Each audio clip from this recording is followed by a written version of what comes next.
ألا بذكر الله تطمئن القلوب. بسم اللہ الرحمن الرحیم۔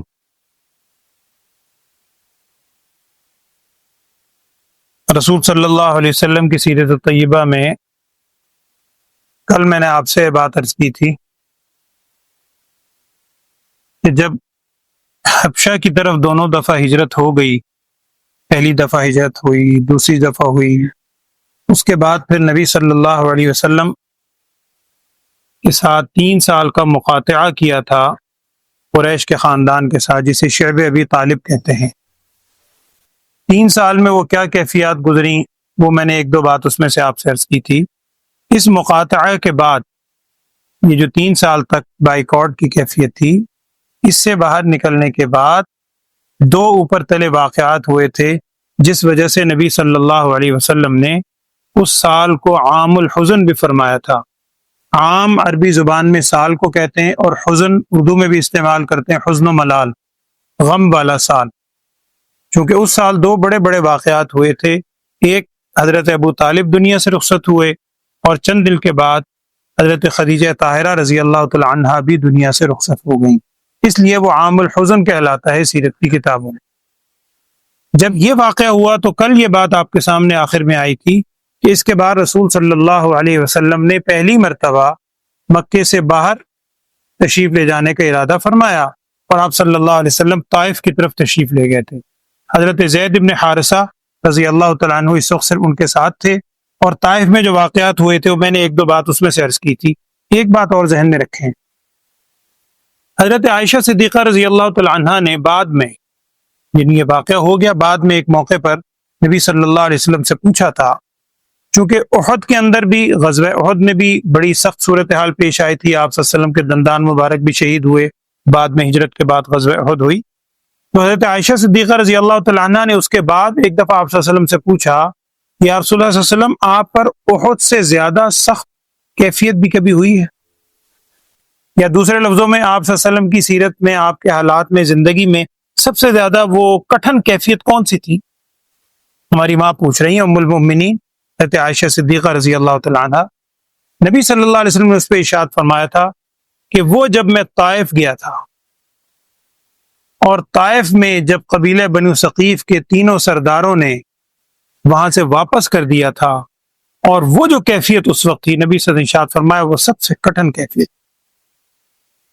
اور یہ اس کیفیت میں آپ کو اگر کبھی سیرت کی کتابیں پڑھنے کا موقع ملے، چونکہ تفصیل تھی، میں ایک ایک بات عرض کر رہا ہوں، اس موقع پر وہ واقعہ آپ نے سنا ہوگا اہل علم سے کہ حضرت جبرائیل علیہ السلام آئے تھے۔ جب آپ صلی اللہ علیہ وسلم اس باغ کے اندر جا رہے تھے تو ایک بدلی سی نظر آئی، اوپر دیکھا جبرائیل علیہ السلام تشریف فرما ہیں، اور انہوں نے کہا کہ یا رسول اللہ صلی اللہ علیہ وسلم، یہ جو کیفیت آپ کے ساتھ ہوئی ہے، اللہ تعالیٰ ہر چیز کو دیکھ رہا ہے، اللہ تعالیٰ کے سامنے بھی وہ سب چیز آئی ہے، یہ اللہ جل شانہ کی طرف سے میرے ساتھ ایک فرشتہ ہے جس کی ذمہ داری میں سارے پہاڑوں کے انتظام ہے۔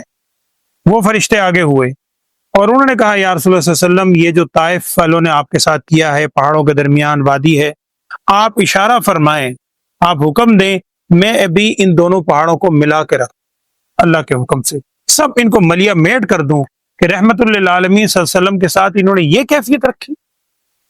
جب انہوں نے اجازت مانگی تو رسول صلی اللہ علیہ وسلم نے ارشاد فرمایا کہ نہیں، رحمت للعالمین صلی اللہ علیہ وسلم، آپ صلی اللہ علیہ وسلم نے ارشاد فرمایا، تفسیر اس میں ایک جملہ یہ تھا جس کا مفہوم ہے، نبی صلی اللہ علیہ وسلم نے فرمایا کہ یہ اگرچہ مجھ پر ایمان نہیں لائے، انہوں نے، طائف والوں نے میرے ساتھ یہ زیادتی کی ہے، لیکن مجھے اللہ کی ذات سے یقین ہے کہ یا تو انہیں آگے چل کر اور ان کی اولاد میں سے، ان کی نسلوں میں سے اللہ تعالیٰ ایسے لوگ بھیجے گا کہ جو واقعتاً توحید کو ماننے والے ہوں گے، اور دین کے بہت بڑے، یعنی ایک طرح سے ماننے والے بنیں گے، عمل پیرا ہوں۔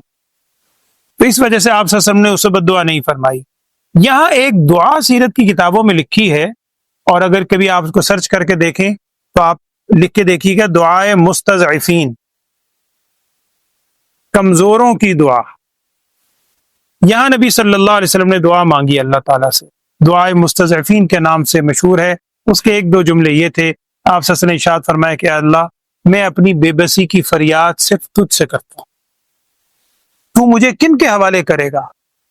اپنے دشمنوں کے حوالے کرے گا، اور آخر میں آپ صلی اللہ علیہ وسلم نے فرمایا تھا، اے اللہ اگر تو اس پر راضی ہے تیری رضا میں بھی راضی، اگر تو اس پہ خوش ہے مجھے ان تکالیف کی کوئی حیثیت نہیں ہے، لیکن میں اپنی اس کیفیت کا یعنی ارسان زبان میں رونا، وہ تو میں نعوذ باللہ خود کہہ رہا ہوں، اپنی اس کیفیت کا اظہار صرف تیرے سامنے کرتا ہوں۔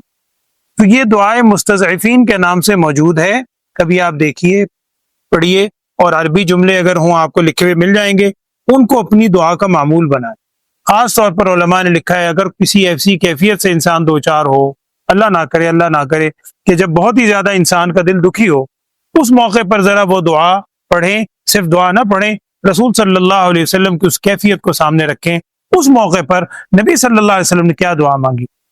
ہم چھوٹی چھوٹی باتوں پر دوسرے کو بد دعائیں دیتے ہیں، چھوٹی چھوٹی بات ہو جائے، ہماری مزاج کے خلاف کوئی ہو جائے، ہمیں کسی نے کسی حوالے سے پوچھا نہیں ہے، ہم پتہ نہیں کتنی سنگین اس کے خلاف دشمنیاں پال لیتے ہیں۔ رسول صلی اللہ علیہ وسلم نے ان تمام چیزوں کے باوجود کیا اسوہ ہمارے لیے چھوڑا؟ اصل یہ سارے واقعات پڑھنے کا مقصد یہی ہے کہ آپ صلی اللہ علیہ وسلم کو اسوہ حسنہ صرف عبادات کی حد تک تو نہیں ہے، یہ معاملات میں، اس کیفیت میں آپ صلی اللہ علیہ وسلم کی کیا کیفیت تھی۔ جب آپ صلی اللہ علیہ وسلم واپس آ رہے تھے، کل بھی میں نے بات عرض کی تھی کہ راستے میں آپ صلی اللہ علیہ وسلم ایک جگہ تھے، سیرت میں مقام نخلہ اس کا نام لکھا ہے، مکہ اور طائف کے درمیان، اور کچھ سیرت نگال رکھتے ہیں آپ صلی اللہ علیہ وسلم نے تقریباً 2 دن قیام فرمایا ہے۔ یہاں قیام فرما تھے آپ صلی اللہ علیہ وسلم نے، قرآن پاک کی تلاوت فرما رہے تھے، وہاں جنات کی ایک جماعت گزری۔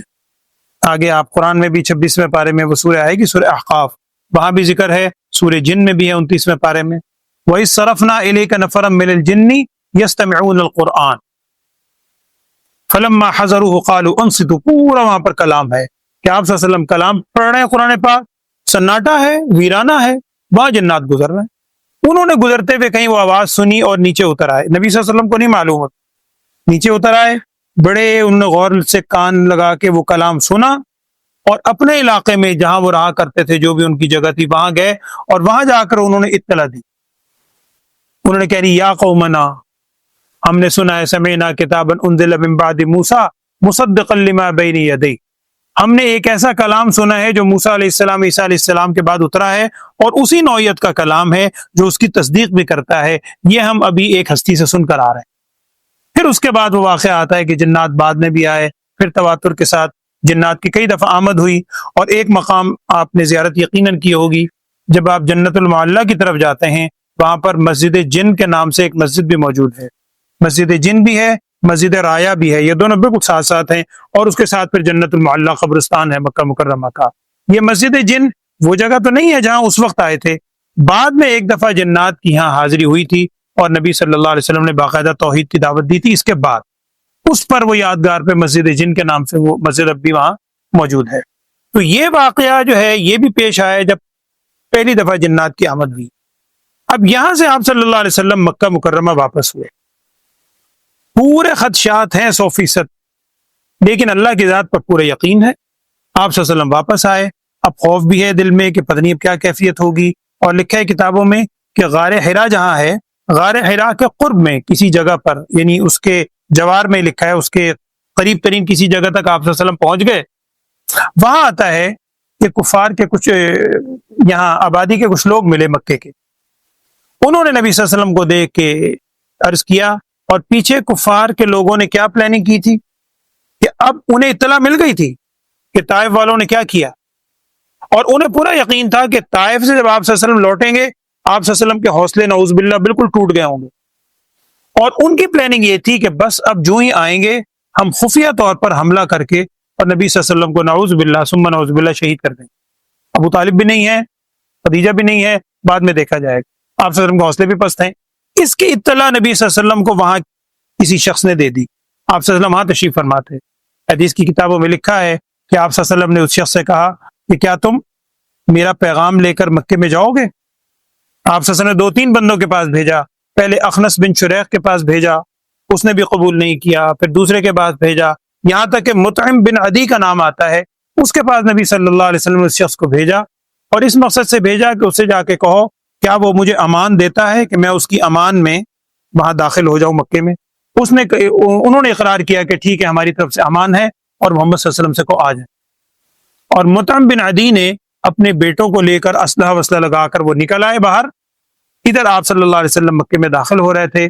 جب وہ داخل ہوئے تو مطعم بن عدی اور ان کے بچوں نے آپ صلی اللہ علیہ وسلم کو اپنے یعنی تحویل میں لے لیا.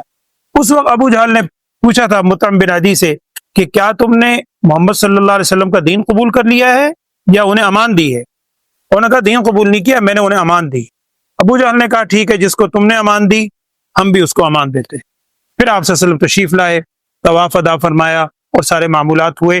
یہاں میں ایک بات عرض کر دیتا ہوں، غزوہ بدر میں ہجرت کے بعد جب بدر میں کفار کے بڑے بڑے سردار قیدی بنے، اس وقت آپ صلی اللہ علیہ وسلم نے ایک جملہ ارشاد فرمایا تھا کہ اس وقت مطعم بن عدی کا انتقال ہو چکا تھا.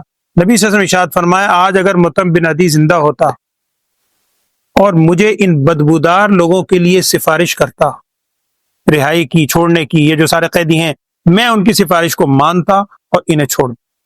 اتنا احسان آپ سے کے قلب مبارک میں تھا. مطعم بن عدی نے بہرحال اللہ تعالیٰ اس باب بناتا ہے. اب یہ وہ کیفیت ہے کہ جب نبی صلی اللہ علیہ وسلم کے ساتھ اور مسلمانوں کے ساتھ بہت زیادہ ظلم و ستم کا آغاز کیا. یہ وہ موقع ہے کہ جب حج کا وقت بھی قریب تھا. اس موقع پر پھر آپ صلی اللہ علیہ وسلم نے اور دیگر مسلمانوں نے بہت کھل کر جو آنے والے تھے باہر کے علاقوں سے ان کو توحید کے بارے میں بتلانا شروع کیا.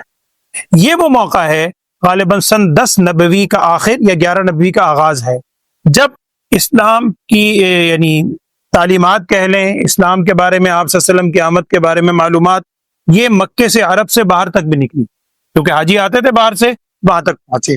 انہی میں کچھ وفد آئے ہوئے تھے یہ یثرب سے. یہاں میں بس بات مکمل کر رہا ہوں.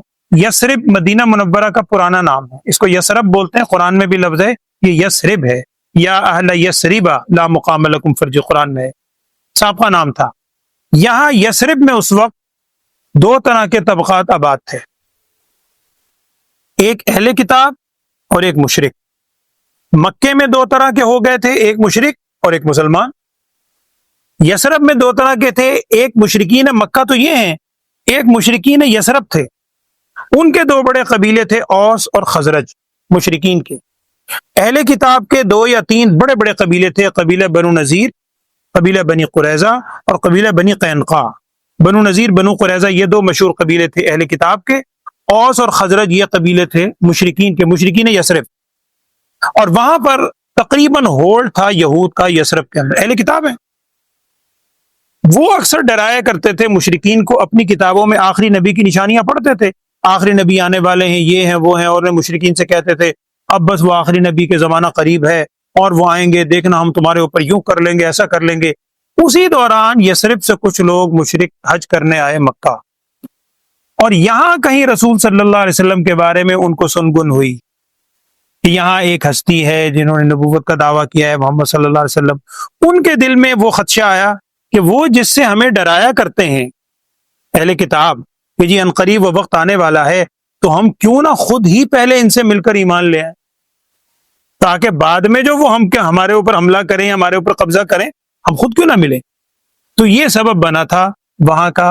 اور اس کے بعد پھر میں بس آخری بات عرض کر دیتا ہوں. یہاں پر نبی صلی اللہ علیہ وسلم نے بیعت فرمائی ہے، یہ بھی 2 دفعہ ہوئی ہے، بیعت عقبہ. آپ نے وہ جمرات کے نام یاد کیے ہوں گے، 3 جو جمرات ہیں جہاں شیطان کو کنکر مارتے ہیں. ہم تو اردو میں یاد رکھتے ہیں کہ چھوٹا شیطان، بچکارلا شیطان، کہ بڑا شیطان، ہم نے یوں یاد کیے ہوئے ہیں. اس کا اصل نام ہے جمرہ اولا، جمرہ وسطیٰ اور جمرہ عقبہ. وہ جو بڑا شیطان ہے اس کا نام جمرہ عقبہ ہے، اور وہیں سے آپ نے دیکھا ہوگا وہ سرنگ ہے جہاں سے مکے کو راستہ جاتا ہے پیدل جانے کا، وہیں سے سرنگ جا رہی ہے مکے کے پاس.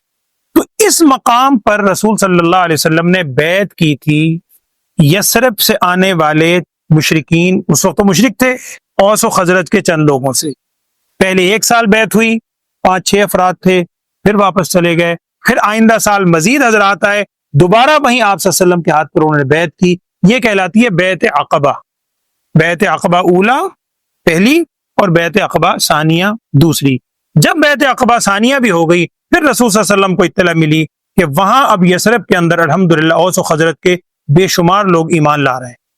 پھر آپ صلی اللہ علیہ وسلم نے صحابہ کو اجازت دی کہ وہ حبشہ تو بہت دور ہے، تم تھوڑا تھوڑا 1-1 2-2 کر کے اور یثرب مدینے کی طرف تم ہجرت کرو.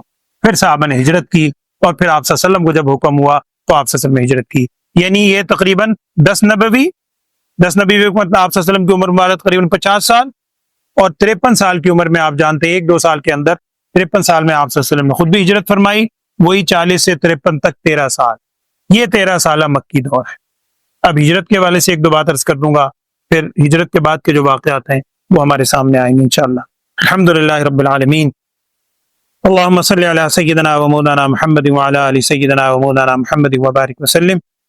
اللهم ارنا الحق حقا وارزقنا اتباعه وارنا الباطل باطلا وارزقنا اجتنابه. اللهم وفقنا لما تحب وترضى واجعل آخرتنا خيرا من الأولى. اللهم إنا نسألك العفو والعافية والمعافاة الدائمة في الدين والدنيا والآخرة يا أرحم الراحمين.